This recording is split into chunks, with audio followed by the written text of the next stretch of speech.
दोस्तों नमस्कार, आप सब कैसे हैं। आप सभी को बेस्ट नॉलेज में हार्दिक स्वागत और अभिनंदन है। हम लोग आज इस टॉपिक में समझेंगे, सीखेंगे कि किसी भी स्कूल में अगर टीचर्स डे के यानी कि शिक्षक दिवस पर कुछ कहना है, मंच पर जाकर कुछ बोलना है, भाषण देना है, स्पीच देना है, आप लोग कैसे दीजिएगा। मान लीजिए किसी स्कूल का कोई छात्र हो, अब उसको टीचर्स डे पर भाषण देना होगा, तो वो कैसे बोलेगा पहले तो हम लोग विस्तार से समझेंगे। और स्पीच देने का हम लोग हिंदी में कैसे देंगे, इंग्लिश में भी सिखाएंगे, लेकिन पहले हम बता रहे हैं अपनी राष्ट्रभाषा में हिंदी में कि हिंदी में हम मंच पर हम भाषण कैसे देंगे। तो ध्यान से सुनिए। जब हम सबसे पहले जाएंगे मंच पर तो हम लोग बोलेंगे, हमारे परम आदरणीय प्रधानाचार्य महोदय, पूजनीय शिक्षकगण, मेरे प्यारे भाइयों और बहनों और मेरे प्यारे छात्रों, हम सभी आज यहाँ शिक्षक दिवस मनाने के लिए उपस्थित हुए हैं। आप सभी जानते हैं कि आज शिक्षक दिवस है, टीचर्स डे है। और जो ये आज का दिवस है, भारत के सभी छात्रों के लिए, सभी विद्यार्थियों के लिए ये बहुत खास महत्वपूर्ण दिवस है। आज ये सभी शिक्षकों का आदर सम्मान मिलता है। गुरु का महिमा के बारे में, गुरु का गुण के बारे में आप जितना भी कहिए, जितना भी लिखिए, वो कम होगा। भारत के सबसे महान कवि कबीरदास जी ने गुरु के गुण के बारे में क्या कहा है, ये कितने सुंदर शब्दों में, सब धरती कागज करूं, लिखनी सब बन राय, सभी समुद्र की मसी करूं, गुरु गुरु लिखा न जाए कबीरा, गुरु गुरु लिखा न जाए। सच में बोले हैं कि सारा धरती को भी कागज बना दिया जाए और सभी वन को, सभी जंगल को कलम बना दिया जाए और सभी समुद्र को अगर स्याही बना दिया जाए, स्याही के रूप में बनाकर लिखा जाए, फिर भी गुरु का गुण, गुरु का महिमा, गुरु का चमत्कार, गुरु का बखान किसी का बस का नहीं है कि वो ना लिख सकता है ना बोल सकता है। गुरु का महिमा कितना होता है दोस्तों। फिर कहा गया है, गुरुर ब्रह्मा गुरु विष्णु गुरुदेवो महेश्वर, गुरु साक्षात परम ब्रह्म, तस्मै वै श्री गुरुवे नमः। गुरु ही ब्रह्मा है, गुरु ही विष्णु है, गुरु ही महेश भी है और गुरु ही साक्षात परम ब्रह्म है। उनको मैं दिल से नमस्कार करता हूँ। गुरु को महिमा कहना और लिखना बस की बात नहीं है। कहा जाता है कि सबसे पहला गुरु माँ होती है। बात भी सही है। माँ से बड़ा गुरु कौन बन सकता है। अरे माँ को, माँ सच में माँ है, माँ का तो स्थान कोई ले सकता ही नहीं है। लेकिन माँ बाप तो जन्म देते हैं, खर्चा देते हैं, उसको खाना खिलाते हैं, लेकिन बच्चों का भविष्य, बच्चों का जिंदगी संवारते हैं गुरु। इसलिए गुरु का जो पद होता है वह पैसा के रूप में नहीं होता है, वो बिजनेस के रूप में नहीं होता है दोस्तों। गुरु का तो धर्म जीवन धर्म होता है, जीवन का धर्म के रूप में करना चाहिए। शिक्षा के बारे में शिक्षक से ज्यादा दोस्तों कौन बता सकता है और कौन जान सकता है। इसलिए शिक्षक को सम्मान मिलना ही चाहिए और शिक्षक को भी वैसा बनना ही चाहिए। मैं सभी भारत के, सभी विश्व के सभी टीचर्स को मैं हाथ जोड़ करके प्रणाम करता हूं और विनती करता हूं कि आप लोग इस इतने बड़े पद को, इतने महान पद को आप लोग दाग न लगाएं। इतने सुंदर टीचर बनिए, इतने सुंदर शिक्षक बनिए कि छात्र का जीवन और छात्र का फ्यूचर हम सभी टीचर्स पर डिपेंड करता है दोस्तों। हम यदि टीचर्स सही हैं तो हमारा छात्र सही होगा। अगर हमारे छात्र सही होंगे तो हमारा देश सही होगा। यानी कि हमारा देश का भविष्य छात्र के हाथ में होता है और छात्र का भविष्य हम सभी टीचर्स के हाथ में होता है।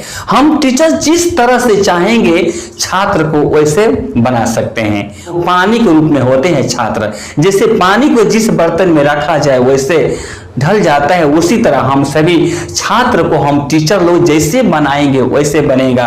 एक महानायक रूप में बनाना चाहे तो वह महानायक बन सकता है, देश का महापूजनीय महामहिम बन सकता है।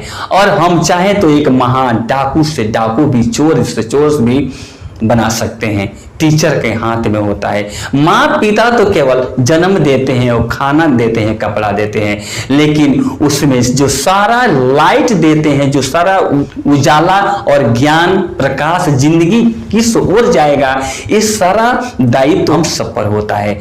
इसलिए आप सभी से रिक्वेस्ट है कि आप टीचर रहिए तो टीचर बन कर रहिए, शिक्षक बन कर रहिए, गुरु बन के रहिए। वो माँ पिता भगवान से बड़ा पद होता है। ये टीचर का गरिमा, टीचर का मान सम्मान हम सब मिल करके रखें तो हमारा देश एक दिन दुनिया में सबसे महान होगा और सर्वश्रेष्ठ होगा। यानी कि टीचर्स डे क्यों मनाया जाता है और किस तारीख से, किस सन से मनाया जा रहा है। केवल हम लोग 5 सितंबर को ही क्यों मनाते हैं शिक्षक दिवस? सवाल ये भी है कि हम लोग जो 5 सितंबर को मनाते हैं टीचर्स डे, क्या यह भारत में ही मनाया जाता है या पूरा दुनिया में? और सर्वपल्ली राधाकृष्णन जो नाम है, डॉक्टर सर्वपल्ली राधाकृष्णन, यानी कि राधा कृष्णन के पहले जो सर्वपल्ली लिखा जाता है वो क्या उन लोग का ये नाम है या टाइटिल है? तो सर्वपल्ली के बारे में भी हम लोग समझेंगे कि सर्वपल्ली वास्तव में वो क्या शब्द है। और ये टीचर्स डे कब से मनाया जा रहा है, किस सन से? तो ये किससे मिला? कौन ऐसे महान व्यक्ति ने अपना योगदान दिया कि सभी टीचर्स को ये सम्मान किया जाए? सबसे पहली बात है कि हम लोग टीचर्स डे क्यों मनाते हैं? शिक्षक के आदर सम्मान में हम लोग टीचर्स डे मनाते हैं। टीचर्स डे कब से मनाया जा रहा है? यानी कि हमारे भारत के दूसरे राष्ट्रपति जब 13 मई 1962 के जब शपथ लिया, राष्ट्रपति का शपथ लिए, तो उनका नाम डॉक्टर सर्वपल्ली राधाकृष्णन। वही जो है हमारे भारत के प्रथम 2 बार उपराष्ट्रपति भी रहे हैं। 1952 से 1962 तक रहे हैं उपराष्ट्रपति। और 13 मई 13 में 1962 के हमारे देश के दूसरे नंबर राष्ट्रपति बने और 13 मई 1967 तक रहे, यानी कि 5 साल रहे। वही जब राष्ट्रपति बने 13 मई को, तो 13 मई के बाद कुछ लोग उनके शिष्य यानी कि छात्र और उनके खास लोग आए, मित्र लोग आए और बोले आपका जन्म दिवस हम लोग मनाना चाहते हैं। तो वो बोले कि मेरा व्यक्तिगत जन्म दिवस न मना करके इसी दिन पर पूरे भारत के हर टीचर के सम्मान के रूप में मनाया जाए तो खुश होऊंगा, मुझे बहुत अच्छा लगेगा। तो उसी बार से यानी कि 13 मई 1962 के जब राष्ट्रपति बने, उसी साल से यानी कि 5 सितंबर 1962 से शुरू हुआ परंपरा टीचर्स डे और शिक्षक गण के लिए, पूरे शिक्षक दिवस के लिए, और आज तक मनाते आ रहे हैं हम लोग। अब हम लोग करते हैं शुरू उनके परिचय के बारे में। तमिलनाडु के तिरुतनी गांव में, यानी कि मद्रास से लगभग 64 किलोमीटर दूर तिरुतनी गांव है, कहाँ? तमिलनाडु में। और वहीं उनका जन्म हुआ था 5 सितंबर 1888 को तमिलनाडु के तिरुतनी गांव में उनका जन्म हुआ था। एक गरीब ब्राह्मण परिवार के थे। ठीक है दोस्तों, उनका पिताजी का नाम था सर्वपल्ली वीरास्वामी और उनका माता का नाम था सीता माँ। सीता माँ उनका नाम है, माता जी का नाम। 1902 में वो मैट्रिक का परीक्षा पास कर लिए और 1903 में जब 16 वर्ष के हुए तो उनकी शादी हो गई 10 वर्ष की कन्या सुकामू से। छोटी थी इसलिए 3 साल के बाद वो पति के साथ रहने लगी। यानी कि 13 साल की जब हो गई तब वो अपने पति के साथ यानी कि डॉक्टर सर्वपल्ली राधाकृष्णन जी के साथ वो रहने लगी। और 1908 साल में उनकी एक बेटी का जन्म हुआ और वे 4 भाई थे और 1 बहन थी और चारों भाइयों में दूसरा नंबर भाई थे ये। डॉक्टर सर्वपल्ली राधाकृष्णन जी। अब सुनिए, अब सवाल ये है, जो नाम के पहले सर्वपल्ली लिखा जाता है वो क्या बात है, तो सुनिए ध्यान से। उनके पूर्वज जो थे ये बहुत दिन पहले सर्वपल्ली गांव में रहते थे। सर्वपल्ली गांव का नाम था और वे उसको छोड़ करके उस गांव को छोड़ करके वो तीरोतनी गांव में आग करके बस गए। लेकिन उस गांव से उन लोगों का बहुत प्यार था, इसलिए इतना प्यार था कि इसलिए वो प्यार को हमेशा यादगार में रहने के लिए उनके पूर्वज लोग अपने नाम के पहले सर्वपल्ली लिखना शुरू कर दिए। इसलिए उनके पिताजी भी अपने नाम के पहले सर्वपल्ली वीरास्वामी लिखते थे। उनके पिताजी भी अपने नाम के पहले सर्वपल्ली वीरास्वामी लिखते थे। ये है उनका सर्वपल्ली नाम के, उनका पूर्वज के हर व्यक्ति के नाम के हर मेंबर सदस्य वो अपने नाम के पहले सर्वपल्ली लिखने लगे। यही है कारण सर्वपल्ली का। तो सुनिए, अब चलते हम लोग देखिए उनके बारे में। कुशल छात्र, कुशल शिक्षक, कुशल दर्शन शास्त्री, कुशल समाज सेवी, वो बहुत महान थे। उनकी जितना भी गुण गाया जाए उतना ही कम है। While the moon and the sun shine in the sky, the name of Dr. Sarvepalli Radhakrishnan will be shining in the world. जब तक आकाश में सूर्य चांद चमकते रहेंगे तब तक डॉक्टर सर्वपल्ली राधाकृष्णन जी का नाम दुनिया में चमकता रहेगा। हम अत्यंत धार्मिक विचार के थे व्यक्ति थे, बहुत महान व्यक्ति थे। वे 1909 साल में 21 साल के उम्र में 21 इयर्स के एज में वे मद्रास प्रेसिडेंसी कॉलेज के लेक्चरर बन गए। वे 1939 से 1952 तक सोवियत संघ में भारत के राजदूत के रूप में रहे। डॉक्टर सर्वपल्ली राधाकृष्णन जी 1931 से लेकर के 1936 तक आंध्र प्रदेश विश्वविद्यालय के वाइस चांसलर भी रहे, यानी कि उप कुलपति। और 1939 से लेकर के 1948 तक, 1939 से लेकर 1948 तक काशी हिंदू विश्वविद्यालय का वो वाइस चांसलर भी रहे। ऑक्सफोर्ड यूनिवर्सिटी में 1936 से लेकर के 1952 तक वह अध्यापक भी रहे। इतना जगह जगह पर जहां भी आवश्यकता पड़ा उनको बुलाया गया। उनको लंदन में और मैनचेस्टर में मंच पर भाषण देने के लिए भी कई बार बुलाया गया। और 1953 से लेकर के 1962 तक दिल्ली विश्वविद्यालय का वो वाइस चांसलर रहे। और उनको भारत का सबसे सर्वश्रेष्ठ पुरस्कार 1954 में उनको नवाजा गया, सम्मानित किया गया। किसको? हमारे डॉक्टर सर्वपल्ली राधाकृष्णन को। यानी कि 1952 में उन्हें उपराष्ट्रपति भी बनाया गया और वो 2 बार उपराष्ट्रपति बनने वाला देश के पहला उपराष्ट्रपति वही थे। यानी कि 1952 से लेकर के 1962 तक रहे उपराष्ट्रपति, वाइस प्रेसिडेंट ऑफ इंडिया, सम्मानित पोस्ट पर रहे। और वे 13 मई 1962 में भारत के दूसरे नंबर राष्ट्रपति भी बने।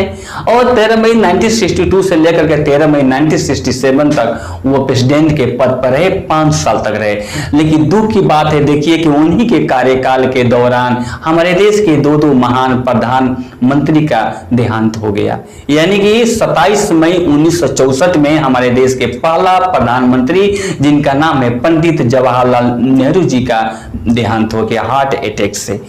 और 11 जनवरी 1966 में रूस के ताशकंद में जब गए थे, पाकिस्तान और इंडिया के साथ जो 1965 में युद्ध हुआ था, उसी को समझौता में ताशकंद समझौता कहा जाता है, रूस में है। वहीं वहां पर गए थे तो उनको रात के खाना खाने के बाद उनको शायद कोई छल हुआ या भगवान जाने, कहा जाता है कि हार्ट अटैक हुआ था। लेकिन कुछ लोग बोलते हैं कि उनको खाने में जहर दिया गया था। ये कहां तक सत्य है तो बात की बात है। इन्हीं के कार्यकाल के समय 2 प्रधानमंत्री का देहांत भी हुआ और 2 बार युद्ध भी हुआ। 1962 में चाइना ने अटैक कर दिया और कुछ ही दिन के बाद 1965 में पाकिस्तान ने भी इंडिया पर अटैक कर दिया, उन्हीं के कार्यकाल के दौरान।